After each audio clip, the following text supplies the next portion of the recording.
यहाँ टिस्टुङ पालुङ जाने बाटो आइरहेको छौँ। तपाईँ टिस्टुङ पालुङ जाने बाटो एकदम आइरहेको छ। साथीहरू देखिरहनु भएको छ, एकदम रमाइलो भइरहेको छ। यहाँ देखिरहनु भएको छ चन्द्रगिरी।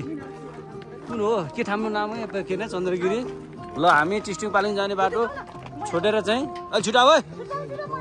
टिस्टुङ पालुङ छोडेर हामी यहाँबाट यता बाटो लागिसक्यो। हेर्नु देख्नुहुन्छ ओ हाम्रो केबी बिष्ट भाइ पनि छ।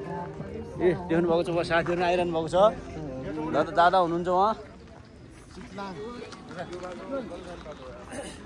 टिस्टुङ पालुङ जाने बाटो रहेछ त है।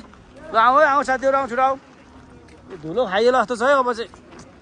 हेर्नुहोस् यस्तो राम्रो छ, डाइभर्सन पनि भइरहेको छ, बाटो पनि बन्दैछ एकदमै। देखिरहनु भएको छ है, बाटो बन्ने क्रममा छ।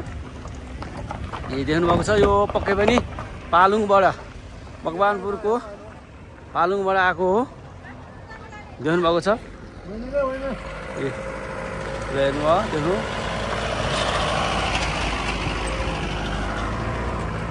एकदम धुलो पनि छ, एकदमै धुलो, एकदम गाह्रो छ है। हेर्नुहोस् ओहो।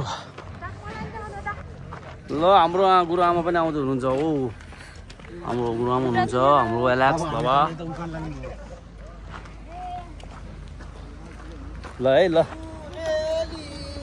रातैमा एकदमै बाटो चाहिँ बन्ने अवस्थामा छ। पछि बाटो बनेपछि चाहिँ रमाइलो होला सायद। अहिले एकदमै यस्तो देखिरहनु भएको छ है। हेर्नुहोस् त पहाड। नेपाल त छ क्या वास्तवमा भन्यो भने प्रकृतिले दिएको वरदानै हो होइन। देखिरहनु भएको छ यस्तो छ है, राम्रो छ। मकवानपुर सीमा, मकवानपुर चाहिँ भर्खर पालुङ हाम्रो इलाका प्रहरी कार्यालयको चाहिँ बोर्ड देख्न सकिन्छ हामीले यहाँ। यो बाटो पनि छ, तर हामी चाहिँ सर्टकट बाटो चाहिँ जाँदैछौँ। यसरी गइन्छ। म फेरि अर्को भिडियो बनाउँछु है।